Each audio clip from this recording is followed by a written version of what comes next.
Welcome to Transforming Trauma. I'm Eve. In my day job as a clinical social worker, it's all about problem solving and supporting people through major life transitions. I am driven by my belief in the healing power of our relationship.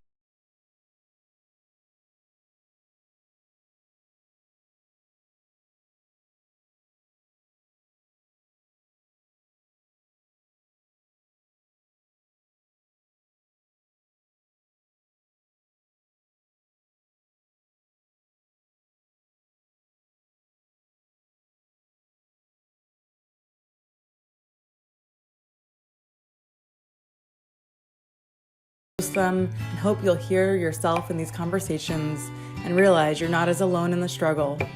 Maybe it'll inspire you to connect with someone you love about your own recovery. Transforming Trauma is presented in partnership with Rachel Grant Coaching, and more resources can be found at rachelgrantcoaching.com. Now on to the show. I'm Eve, and I'm very excited to have Maura and Kaylee here with me today. Maura Crossan and Kaylee Rector will be sharing about how they've integrated trauma-informed practices into their roles as victims' rights attorneys. So first, I'm going to tell you a little bit about our guests. Get ready for it. Maura has been working with survivors of violence for nearly 2 decades. She began her career working with domestic violence survivors as an intern with the Center for Family Justice, while earning her BA in sociology from the University of Connecticut. After graduating, she spent several years as a family violence victim advocate for the YWCA Domestic Abuse Services Program before matriculating at Quinnipiac University School of Law. As a law student, she interned with the state's attorney office, the Connecticut, the Civil Legal Clinic, and New Haven Legal Aid Association. Wow. After being admitted to the Connecticut State Bar in 2013, Maura began her legal career representing minor victims of sexual assault as a guardian ad litem before accepting a position as an associate attorney with the Victims' Rights Center of Connecticut in 2015, prior to the program's acquisition by the Connecticut Alliance to End Sexual Violence in 2018. Maura now enjoys her role as both program director and senior attorney at the VRCCT, where she oversees a team of 4 attorneys, a paralegal, and legal interns.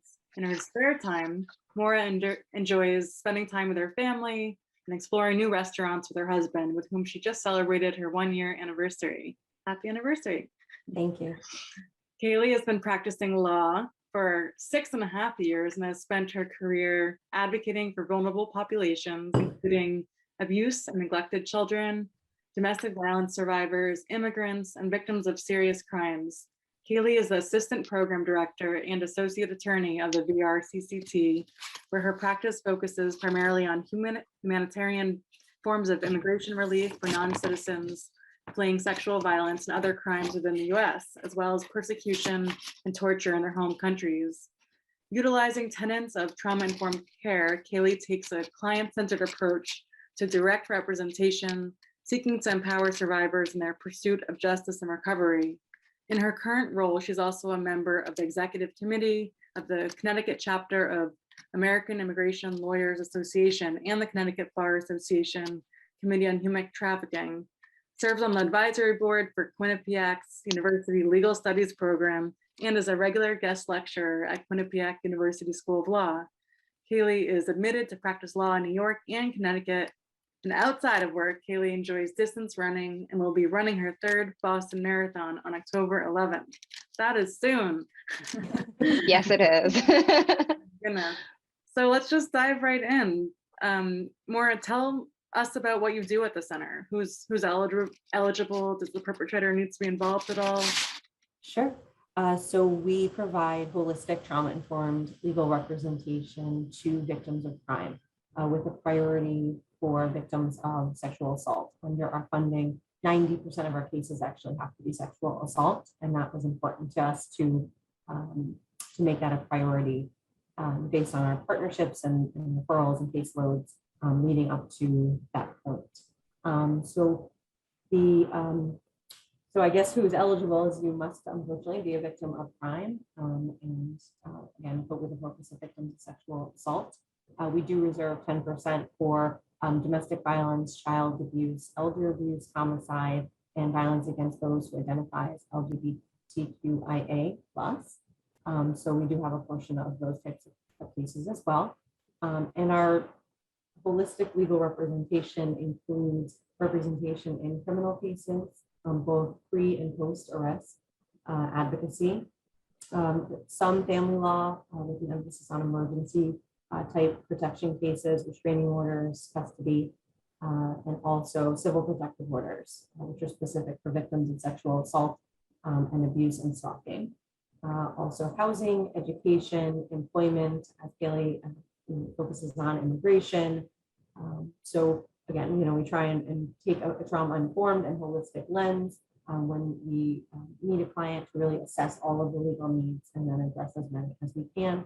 And all of our services are free of charge, and we have no income guidelines. So you don't have to be above, below the poverty line, which is what some legal aid organizations have to make you eligible. We don't have those income guidelines, luckily. So anyone who is a victim of crime can be eligible for our services. That's incredible. Just as a quick follow-up question, how do people find out about your services? So we have no shortage of referrals, unfortunately. So we have the Alliance, the Connecticut Alliance to End Sexual Violence, which is what we are the legal program for, has 9 member centers throughout the state. So many of our referrals come through our own member centers. They're also called rape crisis centers.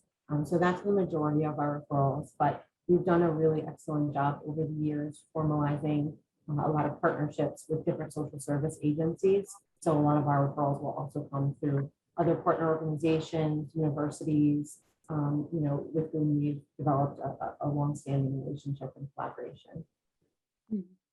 Thank you for sharing that. That's really amazing. I'm sorry to hear that there's no shortage of referrals, but not surprised. So what got you interested, both of you, in this work in the first place? So, excuse me, I knew when I was in law school that I was probably going to be interested in maybe a more non-traditional setting, and somewhere where my legal work could intersect with maybe more of like a social work type lens.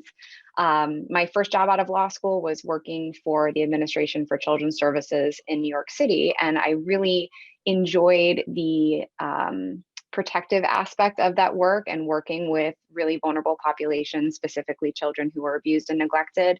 I didn't love representing an agency, and found that my passion and my fire really gets lit by being able to work directly with someone and represent a person and their interests and have that, that connection and that relationship. So I shifted my practice to doing direct representation of domestic violence survivors. And just through the years, as I got interested in different areas of law, eventually switched to doing immigration and specifically humanitarian immigration.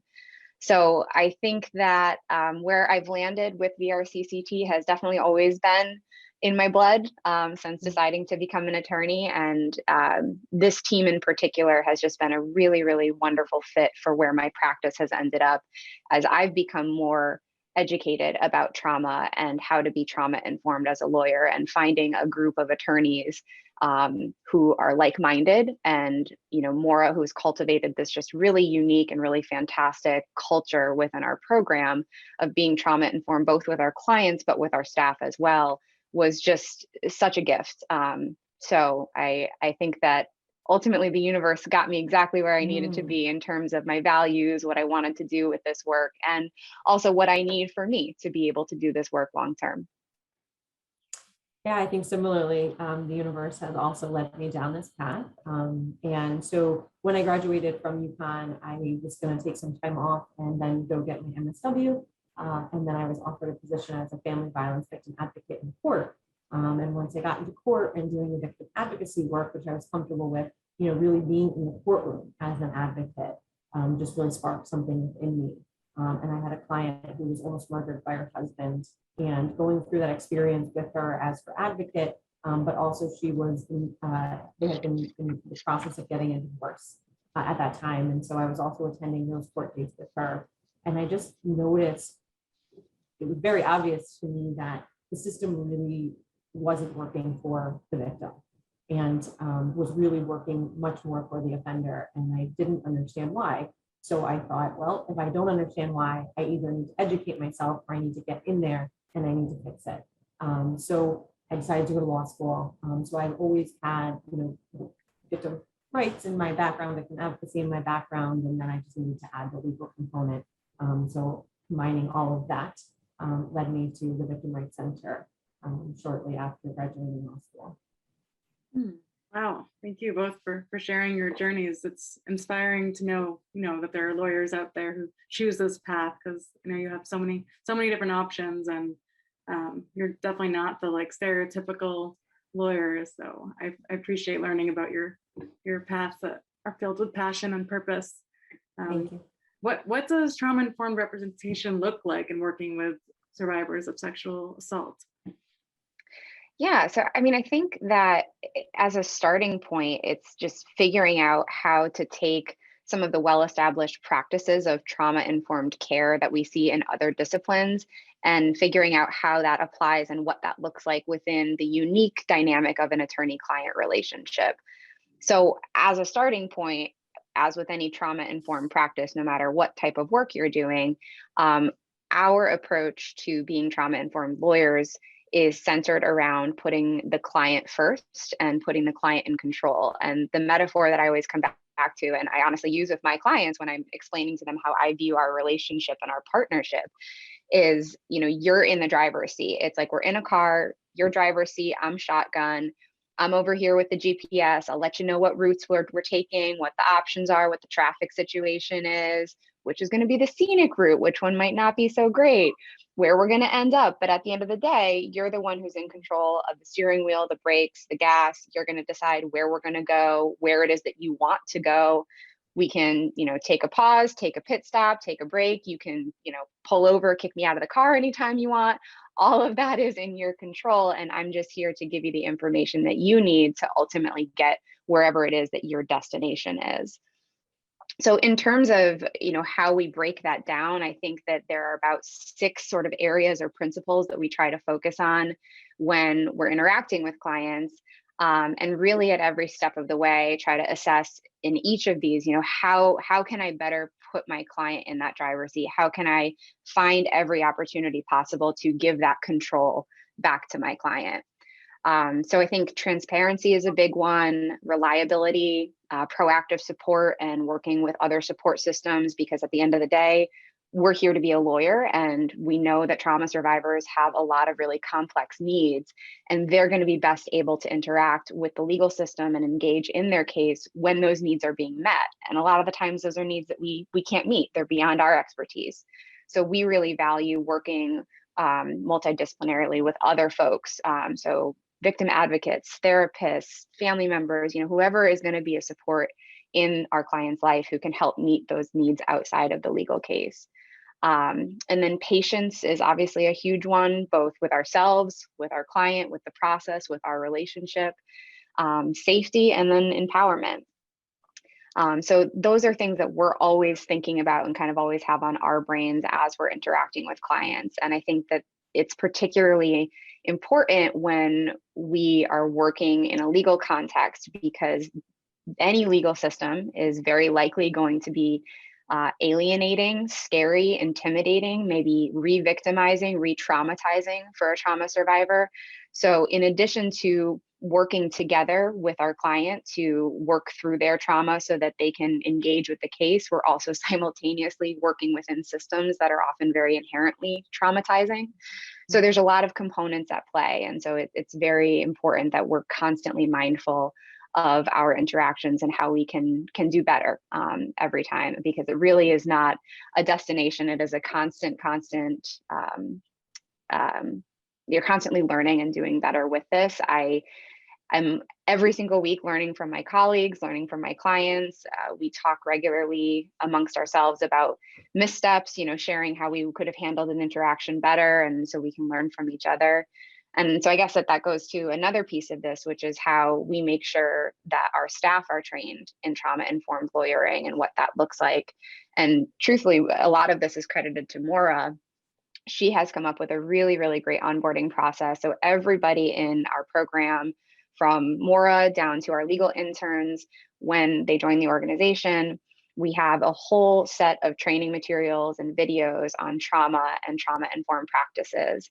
And we start from actually like having our staff understanding the neurobiology of trauma, even though we're lawyers and probably can't do a really eloquent job of explaining that. But I do think that that's a really important component of it, because understanding what is physiologically happening inside a trauma survivor's brain and body, I think is a really important first step to take to understanding how that's going to impact all of their interactions from that point out, and understanding that it's something that is not, it's so beyond their control. It's like any other body function that's happening. It's just happening automatically. It's not something that they have any power over.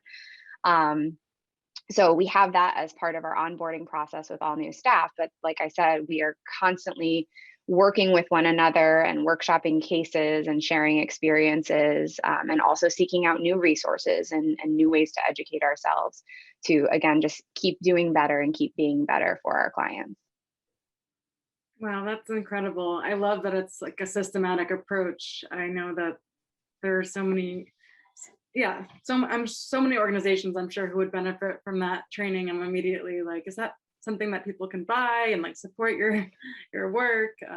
I don't know, like what supported you more in like developing that?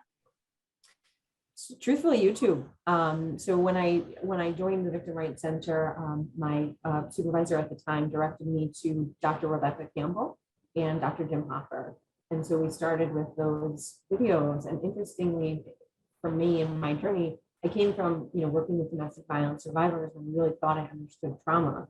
And then I started watching, particularly the Dr. Rebecca Campbell video, and my brain almost exploded because I never understood what Haley was talking about, the neurobiology piece. I never had been trained in that at all.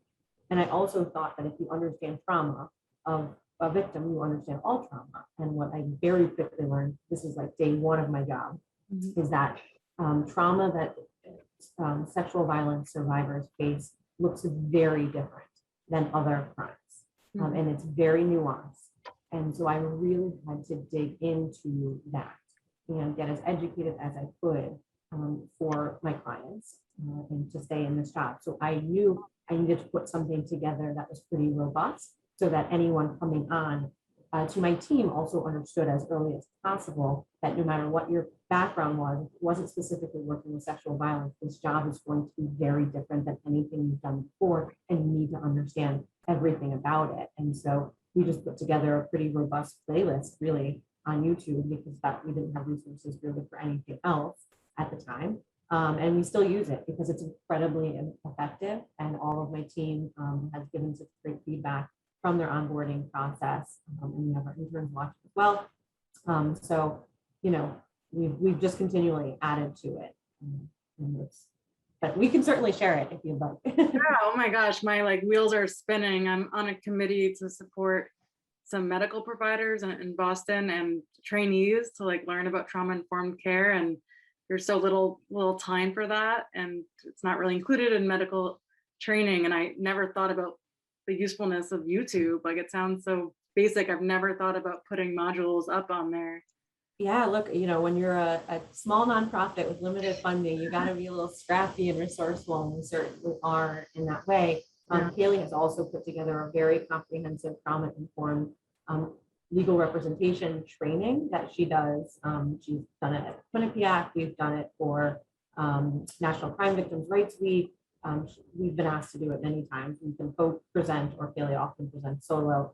It's an incredible slide deck she put together. So if there's ever an opportunity where you'd like her or both of us to come, we would welcome the opportunity to educate anyone on this subject. We find it so important, not just for lawyers, but anyone providing services to victims, to be trained in this practice.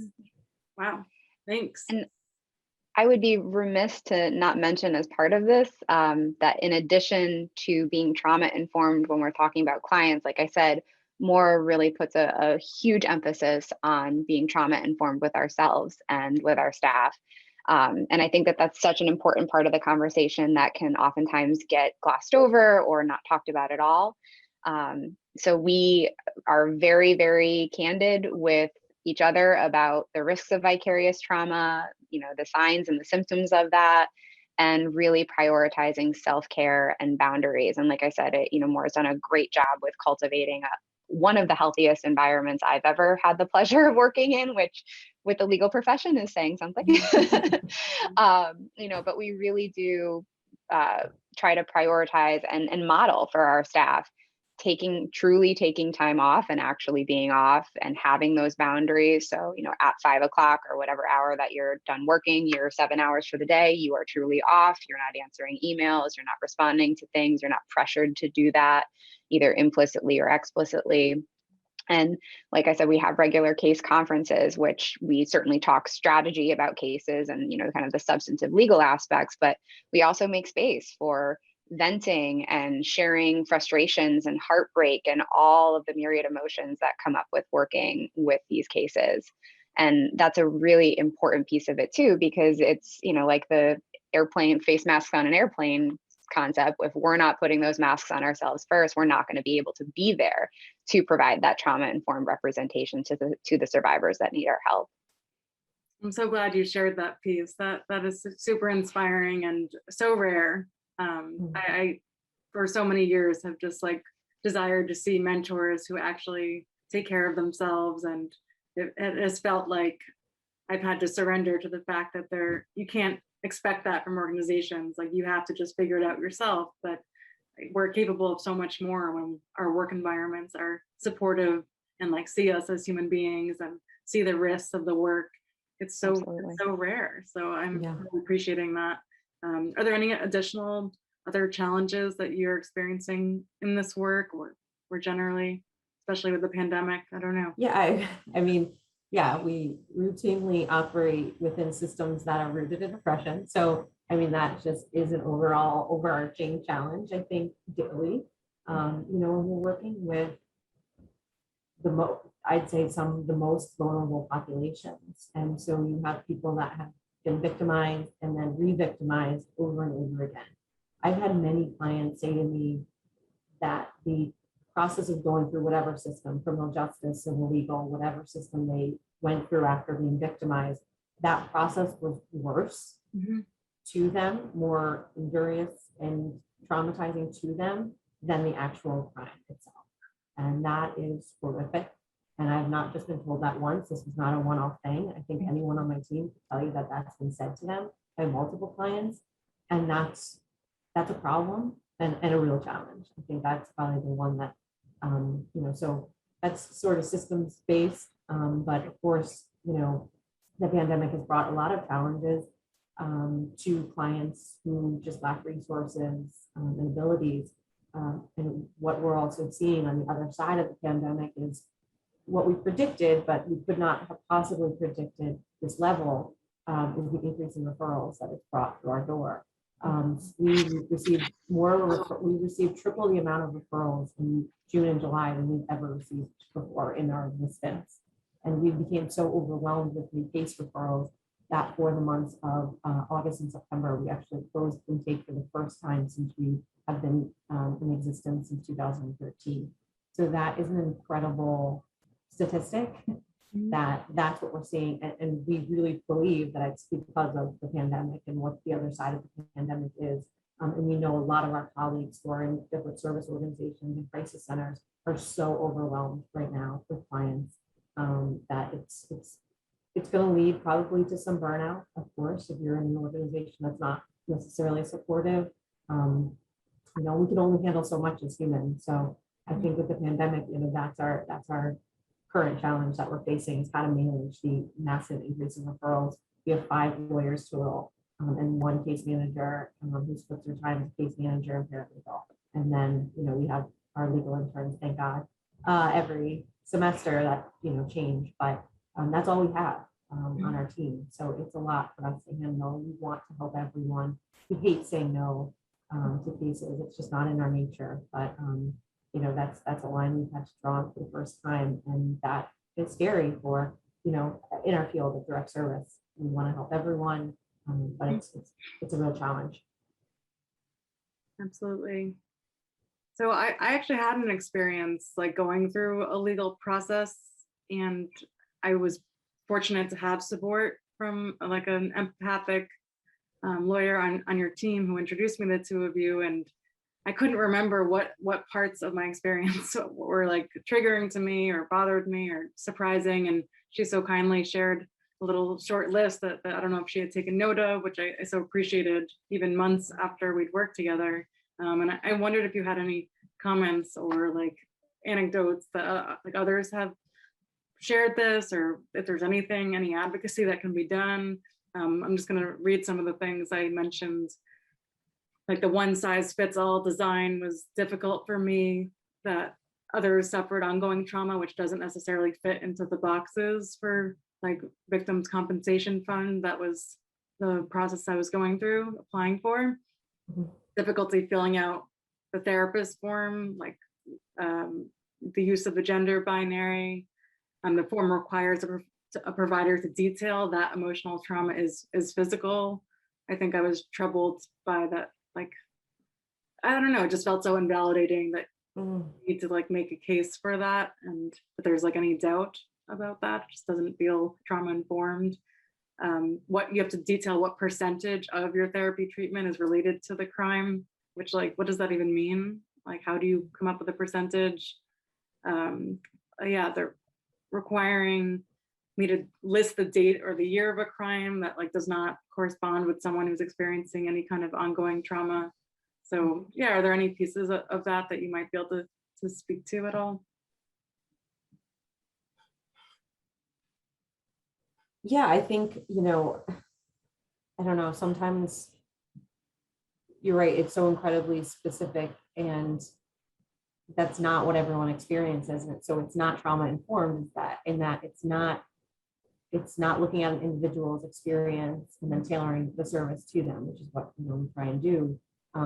It is this one size fits all, and so I can imagine it feels incredibly invalidating. And I think some of our clients have the hardest time with basic things, and so one of the things we try and provide is just to ease a little bit of the burden of even making a phone call to law enforcement, or filling out forms, or making appointments. And so this seems to require a lot of, the onus seems to be a lot on the victim with this procedure. So I completely agree.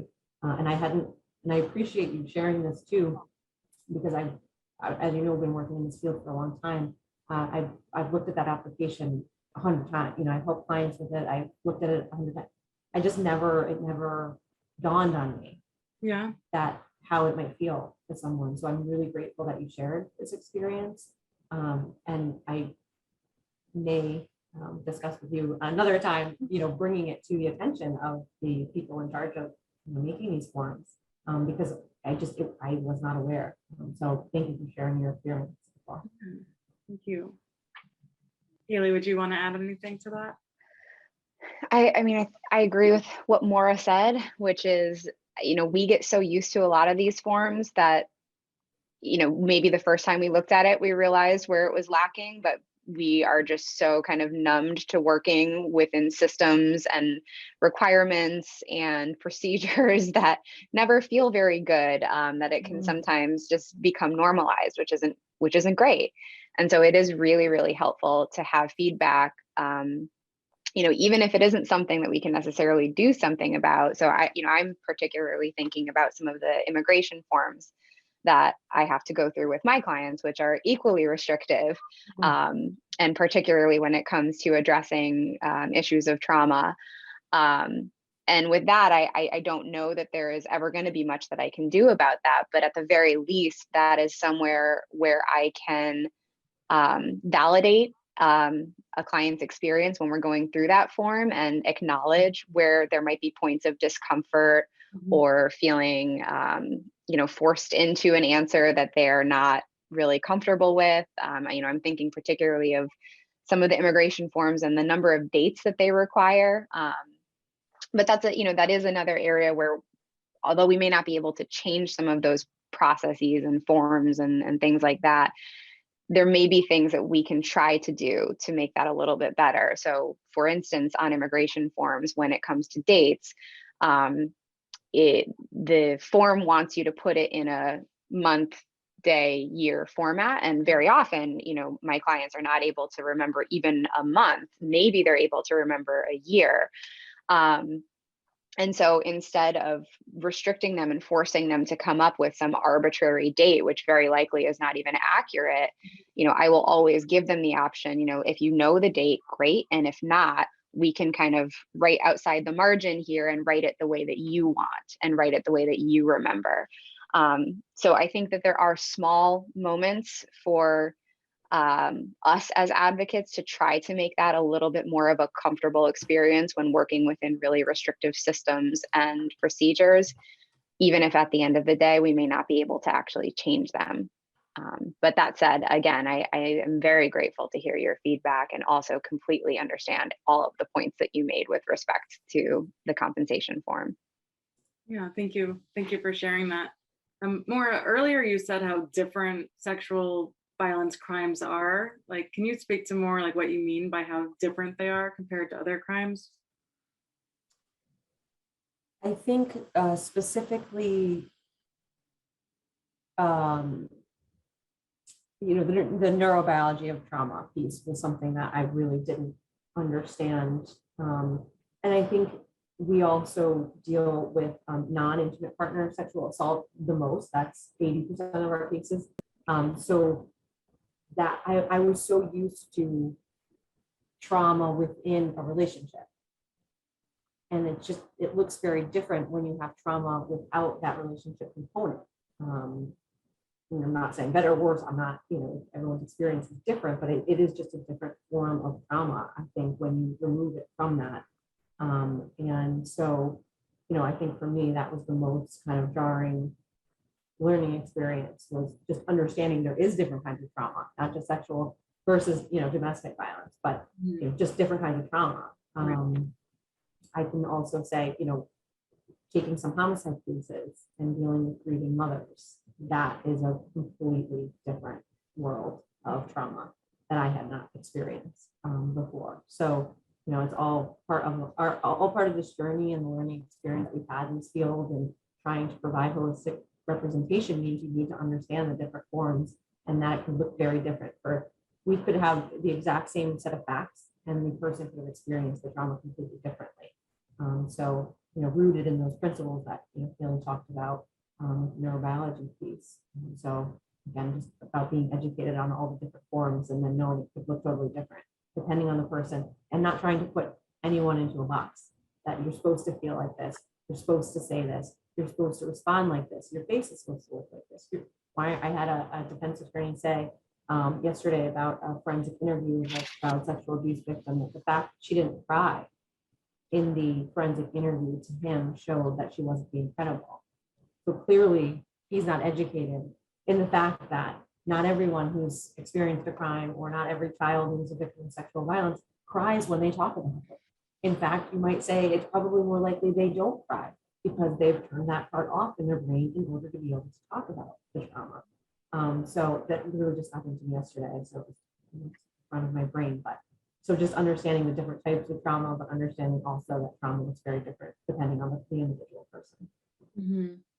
Yeah, that reminds me of the Ali Reisman and the U.S. gymnast trial. I was watching with such attention just to how lacking in, like, I just wonder if the USA Olympic winners like can't access trauma-informed representation, like who can? Like, I would just wish for them and everyone that they would have the ability to be supported through navigating such a horrendous trauma already.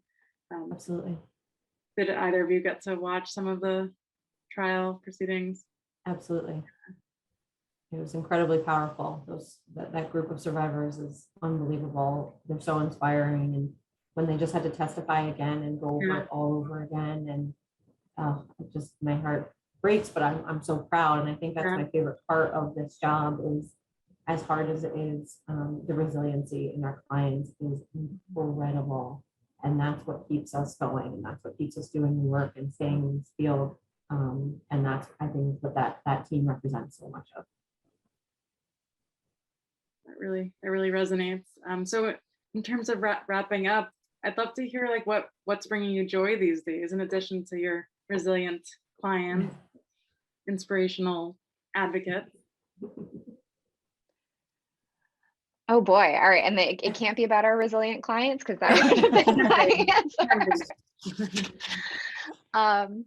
Well, I don't know if this is cheating because this is not necessarily specifically about them being resilient, but still client related. I just shared this. We had case conference this afternoon, and I have a few clients who started off as asylum seekers, and we went through that process together, and we were able to get them asylum. And that is one of the most exhausting, traumatizing legal processes I've ever been a part of.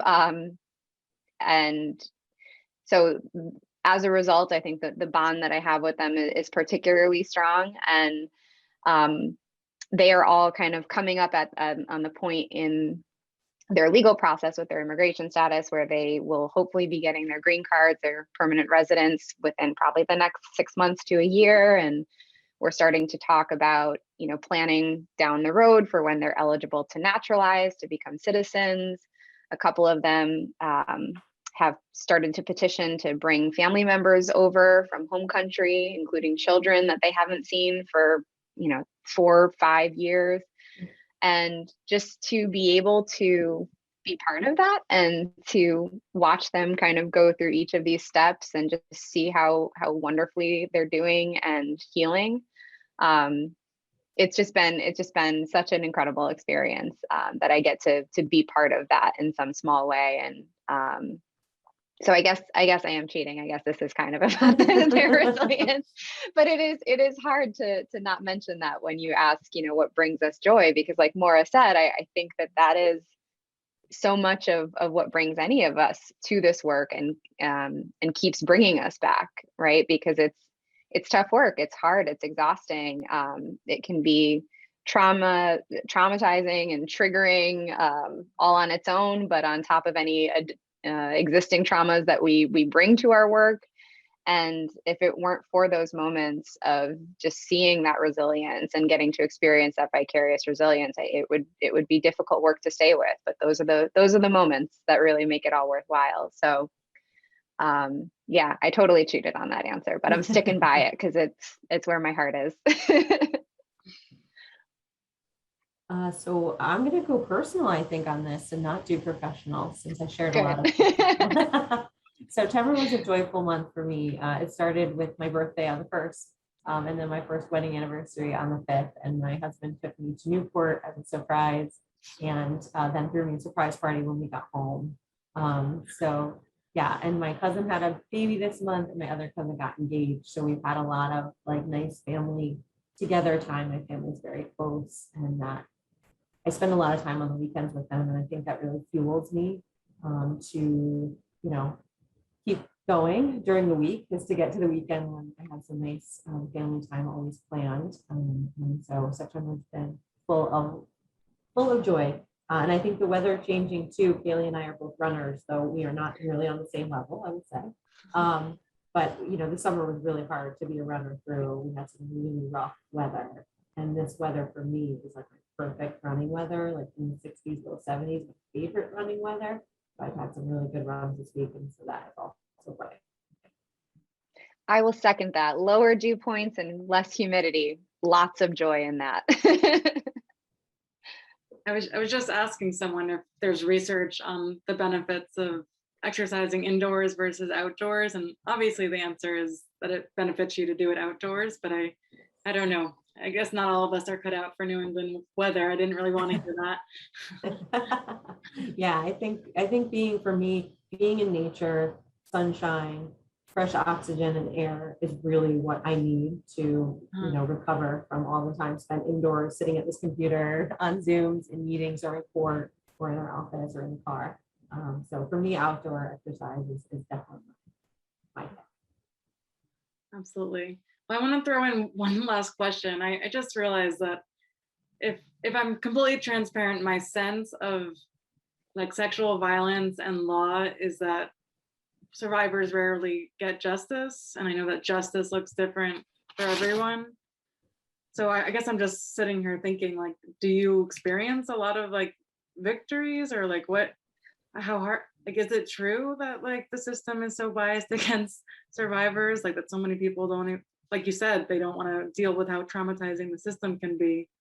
Is it rare that you see someone like get something that they are seeking? It is.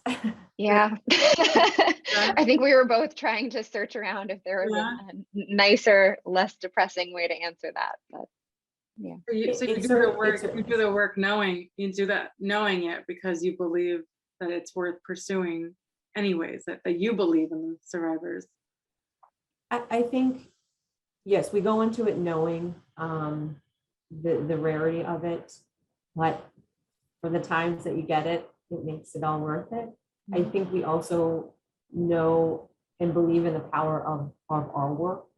And we've been told by clients when they give us feedback that even if they didn't get the justice that they wanted, being believed, being validated, being supported, being advocated for throughout the process made it worth it for them. So we know that our representation matters. Yes. And that's why we do it. Yeah, absolutely. It's a healing experience in itself. Exactly. So even if we can just change the experience, so we can't change the outcome probably, but we know we can change the experience. And so if we can save one person from being re-traumatized through any of the systems, then it's worth it. I agree entirely. And I think just like justice looks different for each of our clients, I think that for us, how we see victories has to be flexible as well. And we have to celebrate the small ones. And, I think just even being able to explain to a survivor who is considering engaging with the criminal justice system, being able to explain to them what they can expect and be able to prepare them for that so that they can then make the best decisions for themselves, whether that means deciding not to report and seeking healing and justice and recovery in other ways, or deciding to go for it, but then at least they know they're prepared, they have that knowledge in advance so they can better take care of themselves in that process. And then even if it does turn out that there isn't a victory in the sense of an arrest or a conviction or whatever maybe somebody might think of as a traditional victory for a survivor in the criminal justice system, there is at least the victory in, like Maura said, the fact that that experience was maybe a little safer for them and a little less damaging, and they were able to come out of it feeling a little bit more empowered. So I think traditional victories, yeah, maybe not so much, but I think that there are moments and opportunities to still celebrate moments of strength and bravery in our clients. Yeah, I think empowerment is key. That's exactly what I was going to follow up with. I mean, of course, you use the word because same brain, but same brain. yes. But yeah, I think empowerment is key. If we can be successful in helping the client take the power back, that is a victory. Yeah. And so if that's all we can do, that's a victory. And that's what we spend a lot of our time trying to do. I recently had a client who came to me and said, I don't know if I want to report a sexual assault. It was a intimate partner sexual assault. I don't know if I can emotionally handle reporting. I don't know if I can emotionally get myself to report. I said, okay, well, let's work on that then. Let's, go keep meeting and talking about it and see where we end up. She ended up reporting. She ended up reporting well and surviving that process. The detective submitted a warrant. The warrant wasn't signed, so no arrest will be made. And so, of course, she's disappointed. But I said to her in our final meeting, I said, do you remember when you came to me? Do you remember what she said? And she said, yeah. I said, you said you didn't think that you could report this. And look what you just did. Said, exactly. So even if that was, she just proved to herself that she could stand up to him, that she could make this report, and then she could survive it on the other end, no matter what the outcome was, even if it was disappointing, that to her meant everything, even if it wasn't all of it. Wow, you two are just amazing. I wish I could talk to you for hours. I'm just so grateful that you made time for our conversation today. I'd love to have you back another time, or I'm actually from the area, so maybe we'll cross paths in some other capacity. I love the Family Justice Center. It was great to know, Maura, that you interned there or had some crossover. So yeah, I want to thank you both for being our guests today, Maura and Kaylee. And remember that you can contact them, Maura at endsexualviolenceconnecticut.org and Kaylee, KEIGHLY at endsexualviolenceconnecticut.org. That's CT.org. And you can learn more about their work at endsexualviolencect.org/BRCCT. And Maura and Kaylee are available to train other attorneys on the best practices for trauma-informed legal representation. Be careful what you invite. That's really exciting. Are there other organizations like yours in most states? It's very rare. Okay. So we got to get more of these organizations out there. So Absolutely. that makes sense. You want to present to a lot of like law students or people who, okay. I'm gonna think on this. We got to make this happen. So thank you for tuning in and joining us today. Don't forget to visit www.rachelgrantcoaching.com to learn more about sexual abuse recovery coaching and explore all the resources available on the site. And be sure to subscribe to this podcast. We have so much more to share. Thanks for listening.